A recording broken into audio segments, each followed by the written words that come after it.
Hello, it's Dr. Russ, and we've had several requests for abdominal massage and myofascial work through the abdomen demonstration, so we're going to do that today. And we're fortunate to have Ashley here, willing to be our volunteer.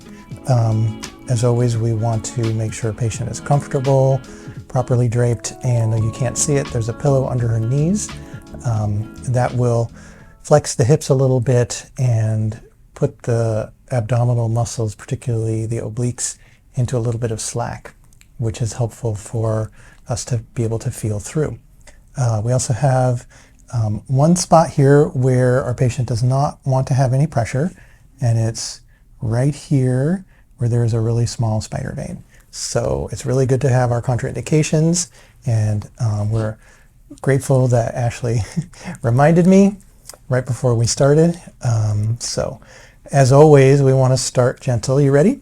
Yes. Okay, so hands on here, gentle. So she's a little warmer than me right now, so I'm going to borrow a little bit of warmth from her skin, but my hands will warm up pretty soon. So as you can see, we're starting really gentle, and I'm going to give that one spot a pretty wide berth. Moving and stretching the skin over that vein a little bit, is that causing any pain? Mm-hmm. Okay, so we can work around it like this. Mm-hmm. Good. And so we're just kind of, as always, getting the patient used to our touch. Even though I've been touching people all day, people come in here not having been touched.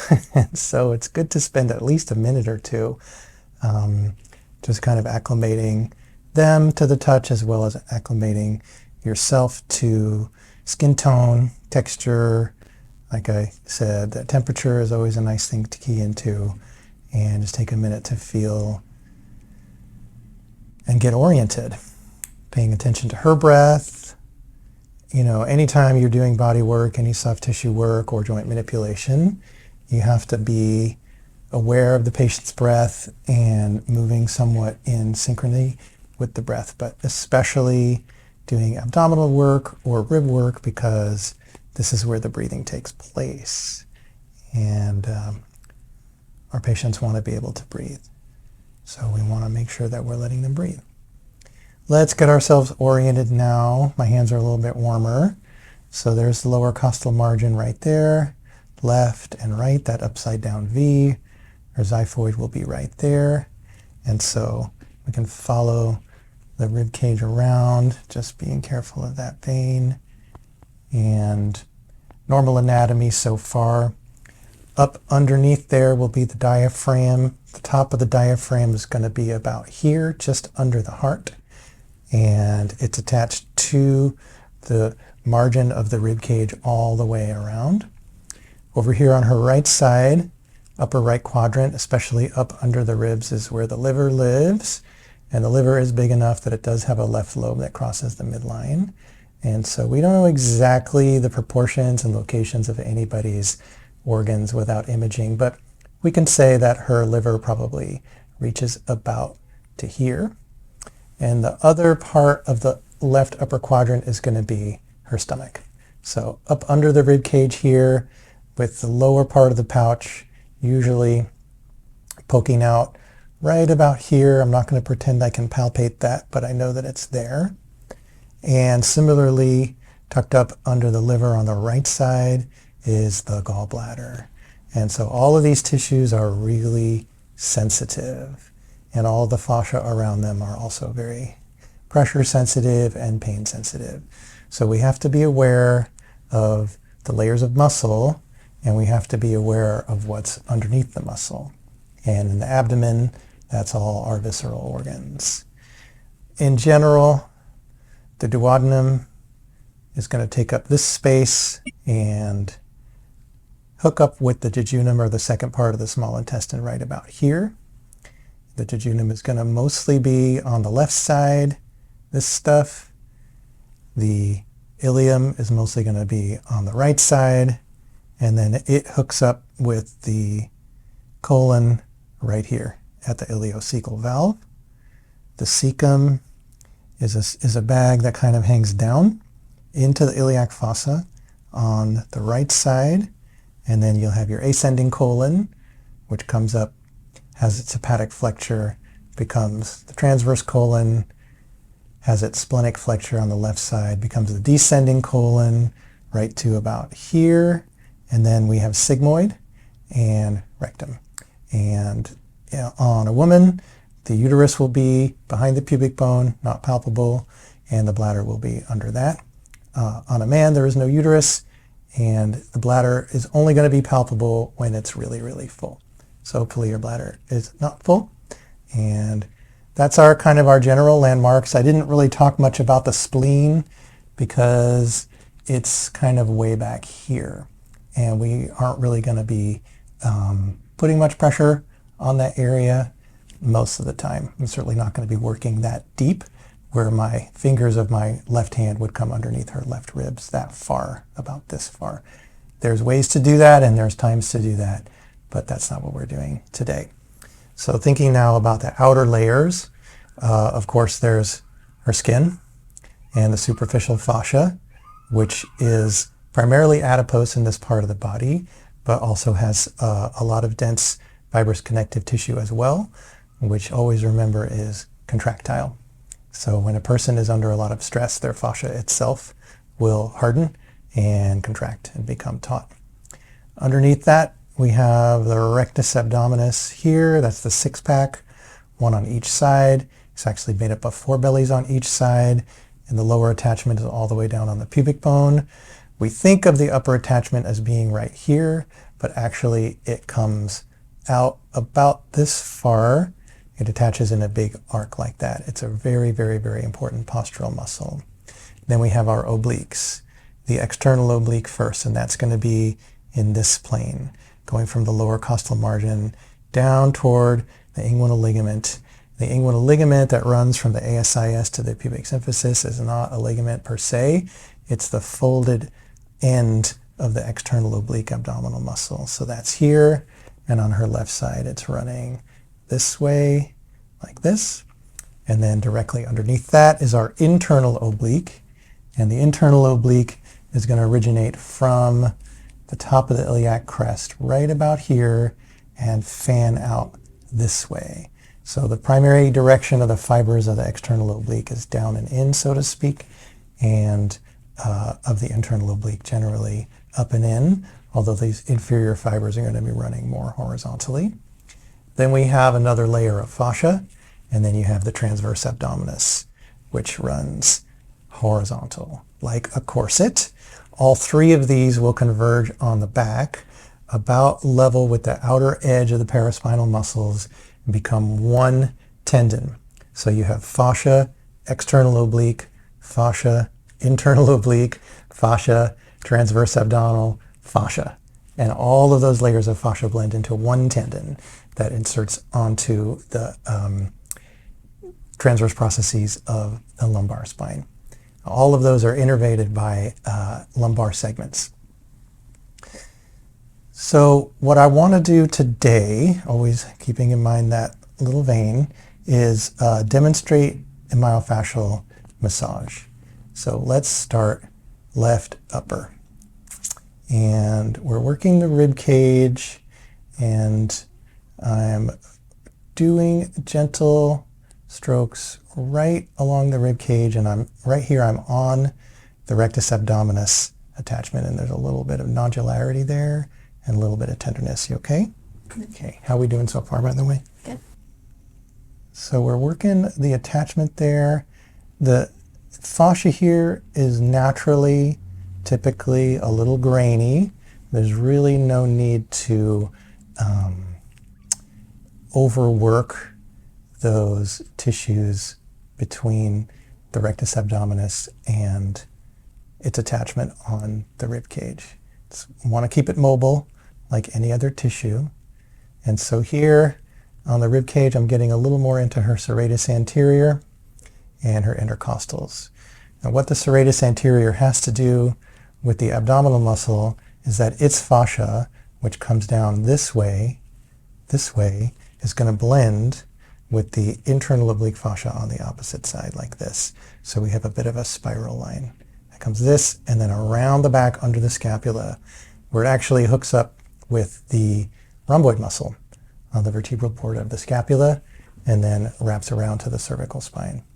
So I'm going to do the same thing here on her right side, just working these attachments on the rib cage of the rectus abdominis, and then making my way over to her serratus anterior, like so. Good. As you can see, my hands are flat, and the pressure is like the weight of my hand plus a little bit. I'm really not pushing in, and I'm really not curling my fingers under, except to follow the contour of the rib cage right here. So let's stay on her right side as we move down into her right upper quadrant. And we're going to just kind of work through the layers here, starting with the rectus abdominis. It's light pressure, and the strokes are inferior to superior in the direction of lymphatic flow along the bellies and those intermittent tendons of the rectus abdominis muscle.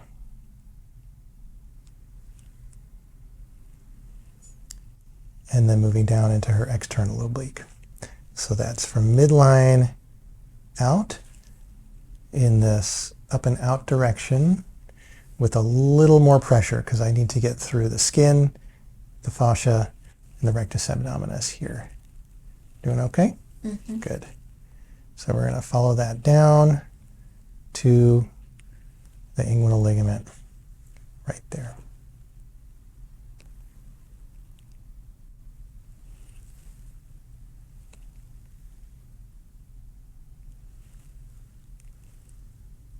Okay, let's do the same thing now on her left side.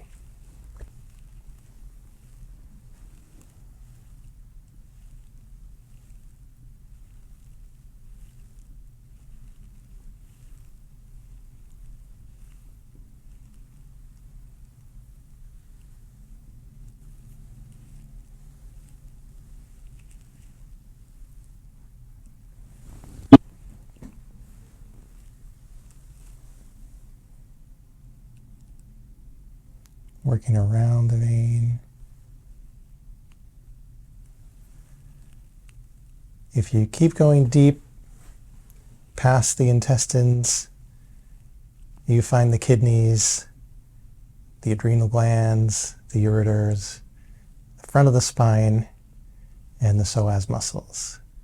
We're not going that deep today, although we can feel this upper outer edge of the iliacus right here. So here's her ASIS, which I'm tapping.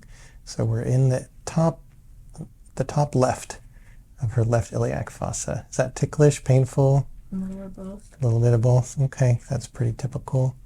So just really gently noticing this fascial restriction right here.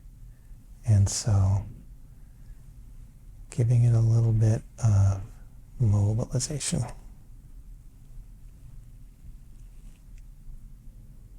Mm-hmm. Good. Let's give you a break. Take a nice deep breath here. Good. Nice. Working that internal oblique, and you can see the iliac attachment right there. So, sorry about that. People are ticklish. So how do you deal with ticklishness? Well, one is there are certain spots on a person's body that are just going to tickle no matter what you do. But firm touch is really important, as well as the person knowing what to expect. So no sudden moves. And you can see I'm really not picking my hands up off of her skin so that she knows where my hands are, and we're just sliding them along the skin, so that takes the unknown out of it, and that makes it a little bit less ticklish. If your patient is really ticklish, something you can do is you can take their hand and put it where your hands are, and kind of like, now her hand is between my hands, and I'm able to bring it with me as I work. It's just kind of resting on my left hand, and with my right hand, the tips can definitely still palpate and work, but people are generally a lot less sensitive to their own touch And so if I'm going to work her right iliac fossa here, I've got her hand with me. Get your elbow a little bit there, thank you. And it might still be ticklish, but I would think a little less so. It's still a little ticklish. Yeah, y'all can't see her face, but she... Okay, this happens a lot, and it's okay. Just relax your hand. Is it any better having your hand here? A little bit. Okay, it still is very ticklish, very sensitive. That's good, just like that. Just a little more now on her right internal oblique attachment on that iliac crest. There you go. Well done, Ashley. Thank you. Next, we're going to work the transverse abdominal and what's deep to that. And what is deep to the transverse abdominal is primarily the greater omentum, which hangs like an apron from the inferior edge of the stomach. And beneath that, you have your peritoneum, which is filled with the fluid, and of course with most of the organs of the abdomen. And we're not going to do any specific abdominal visceral manipulation today, but we are going to very gently connect with and mobilize the peritoneal sac in general. We'll just see what that looks like. So people want to know, what is this good for? Well, certainly abdominal muscle dysfunction can be very impactful on the posture. And weakness of the abs leads to instability. Instability through the rib cage, which creates neck and shoulder problems as well as hip problems, and makes it hard for people to get nice deep breaths. And so their shallow breathing leads to systemic issues, as carbon dioxide will accumulate in the blood, even just slightly, creating an acidic medium for the blood and causing the body to have to adapt in order to keep the blood at its proper pH. Certainly the body will do and sacrifice a lot in order to keep the right pH of the blood. So you can look that up about how excess carbon dioxide in the blood will lead to acidification, and then what the body will have to do in order to counteract that acidification. If I'm remembering correctly, the ideal pH of the blood is 7.4, which is not neutral, it's slightly alkaline. And I think the way that we keep that primarily is through the calcium metabolism. And if you are trying to alkalinize your blood, you're going to pull calcium from tissues, bone or muscle or nerve, and then they just don't work as well. Calcium's really abundant in the body. So aside from the postural and the movement issues from abdominal muscle weakness, you can get trigger points in the abdominal muscles, which will create pain, usually in the abdomen, but sometimes in the lower back or sometimes in the pelvis and groin. But if the stomach is under chronic stress and dysfunction, it is nice if at least we can make sure that it's mobile and properly situated in the abdomen in relation to the ribs and the diaphragm. One of the classic conditions that you see that visceral manipulation can help is a hiatal hernia, where the cardiac sphincter at the top of the stomach pokes through the diaphragm, and it creates pain and reflux and indigestion, and if it's there long enough, the person will have a hard time digesting proteins in their stomach, and that can lead to food allergies and leaky gut. So as part of a treatment for that, I do recommend abdominal massage. That's a nice deep breath. So what I've got going on here now is really gently kind of supporting her abdomen with my right hand, and with this hand you can see now my fingertips are curling, and I'm getting on the peritoneal sac, and I'm just moving it toward me, and being aware of that vein and not being too pokey, but also getting my fingers in there deep enough that I can actually move those tissues. And right about here I can feel her aortic pulse. It's really nice. Nice and strong. How are we doing, Ashley? Am I doing a good job of avoiding that sensitive spot? Yeah, I haven't felt it. Okay, good. Good, good. So in particular, we have what's called the paracolic gutter. So her descending colon is about here, and the edge of her QL muscle is about here. And what I want to try to do is just gently get in between the QL and the colon, just like that. And you can see that I'm stretching that QL gently laterally. Let's try and avoid adhesion between the peritoneal sac and the parietal peritoneum, where it attaches to the inside of the body wall and really is continuous with the fascia that's inside the transverse abdominal muscle. So I was talking before about the structure of the abdominal muscles. It's like fascia external oblique, fascia internal oblique, fascia transverse abdominal, fascia. Well, that last layer of fascia deep to the transverse abdominal, that's the parietal peritoneum. It's directly attached to the viscera. So there's a really strong mechanical link between the structure of the abdominal wall and the contents of the abdomen, which of course are necessary for our digestion and detoxification. So here I'm on the sigmoid flexure, right here in the iliac fossa. So before I was more on the iliacus muscle here, where I'm like kind of pointing out and pressing the muscle into the bone. Now I'm coming off the bone, and my pressure is going to be superficial to deep and a little bit lateral to medial.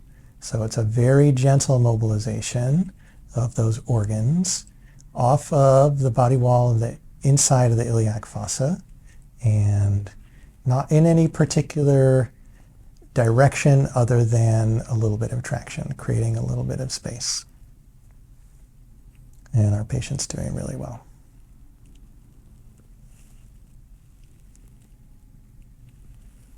Again, I'm using a little bit of my right hand on her outer hip to bring the whole thing toward me, create a little slack in the tissues, but bringing that sigmoid flexure a little bit more.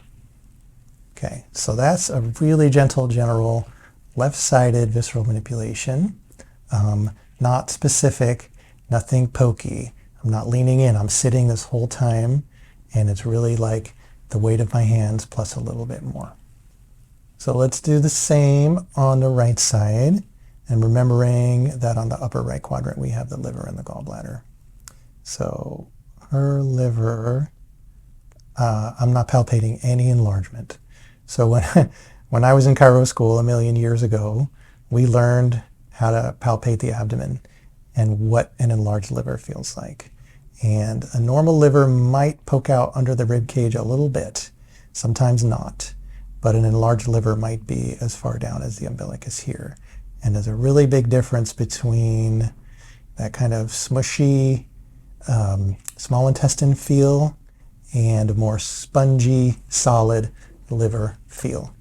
Also, right about here will be her gallbladder, and I'm not getting a sense of excessive tenderness of her gallbladder, which is good. Does that hurt particularly much? Mm-hmm. Okay, take a deep breath in. And as you breathe out, I am going to push up just a little bit because I want to see, yep, just like an inch.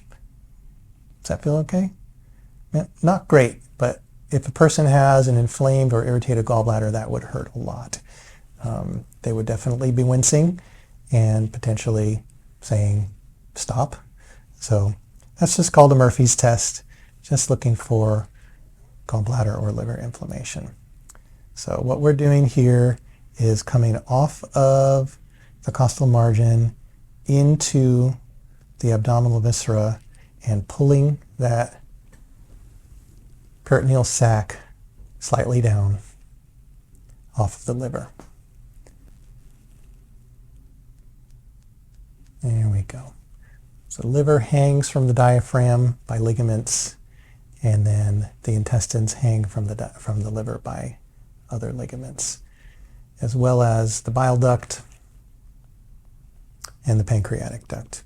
I forgot to mention the pancreas before. It's way deep in there, and it runs about here to here. Pancreas pain will usually be felt in the back and not the front for whatever reason. And the pain of pancreatitis can be, according to legend, some of the worst pain that people ever report. So we don't want that.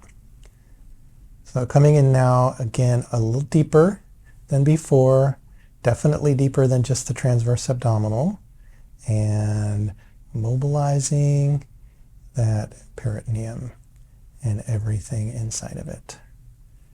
Coming to the iliac fossa on the right side. Again, that ileocecal valve right about here. And it can be an area of trouble for some people. Just like a hiatal hernia is going to cause dysfunction of the cardiac valve and cause reflux of the stomach contents into the esophagus, which is really uncomfortable. Issues with the ileocecal valve can cause reflux of the contents of the colon back into the small intestine.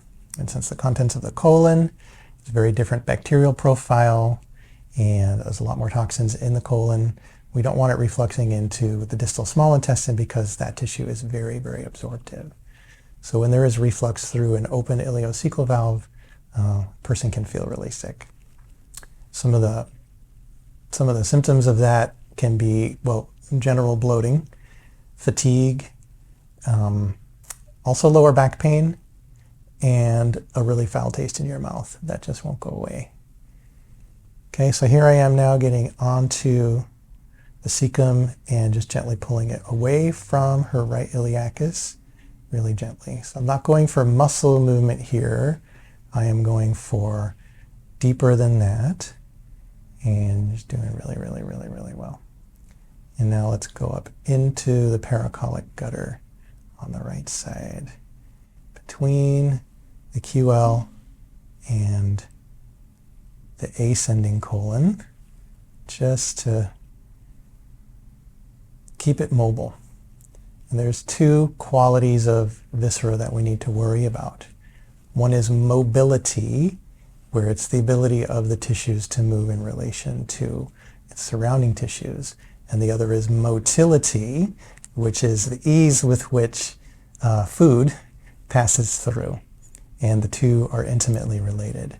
The only way that motility occurs, like the only way that food gets pushed through the gastrointestinal tract, is through rhythmic contraction of that tube, kind of like this, pushing the food through. This can only happen if the tissues are able to move. Conversely, if there's a problem with the smooth muscle in the intestine and the motility decreases, you're going to get swelling, congestion, and stagnation in that part of the intestine. And as we all know from watching Dr. Russ's channel, congestion will eventually lead to adhesion, and adhesion will cause a loss of mobility. So these two are intimately related, and they're both very, very, very important. Let's take a break. Okay. I'm going to demonstrate now how to locate and assess pubic symphysis position and general tone. So we're working through a pillowcase. We can see our landmarks here is her ASIS, and we follow that inguinal ligament down to the pubic tubercle right there. On the right side, ASIS here. So those are the inguinal ligaments. The best way to locate the pubic symphysis on your patient, male or female, is to start about umbilicus level and gently palpate down. So approaching it from the top is the safest way, little by little, and you'll start to feel the tissue firm up a little bit about an inch from the pubic symphysis. And now here I'm on the top of the left pubic bone, the right pubic bone. So the symphysis is right here. We're about an inch or two superior to the top of the genitals. So we're more or less in safe territory, but we want to make sure our patients know that we're going to do this before we do this, and they want to know why. So anytime there's pubic symphysis pain, we need to palpate this for swelling, and we need to palpate this for general mobility. Coming from, I'm going to reach across so you can see, but I need to be very careful about where my hands land as I'm coming into the body of the pubis right here. I'm lateral to the genitals. I'm inferior to the inguinal ligament, which is right here. More or less on the psoas, iliopsoas tendon is right there. So it's good to be able to palpate that from the supine position. And from the other side, that looks like this. Top of the pubic bone, body of the pubic bone. If I put my finger down in there, the finger pad is on the quadriceps, the fingertip is on the iliopsoas tendon, and the fingernail is pressing up against the body of the pubic bone. So that's how we locate it, and we're going to work that inguinal ligament just really gently, because remember, that's the lower portion of the external oblique abdominal muscle. It's really important because it creates passage for the femoral nerve, and I think sometime we can do a video about how to find the femoral nerve in the iliac fossa there underneath the inguinal ligament. Because you'll see people every once in a while with tingling or numbness in the thigh, the front or side of the thigh. That's usually going to be a femoral nerve entrapment. The numbness and tingling means it's a peripheral neuropathy, and the fact that it's the front of the thigh, that's going to be the femoral nerve. So it's good to be able to locate that and know how to work this inguinal ligament. But I think that will be a whole separate video that we'll do sometime, because right now we're just going to give it a little bit of a gentle mobilization.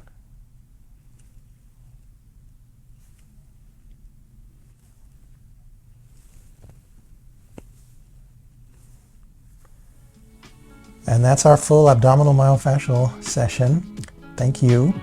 Thanks for watching. See you next time. It's Dr. Russ.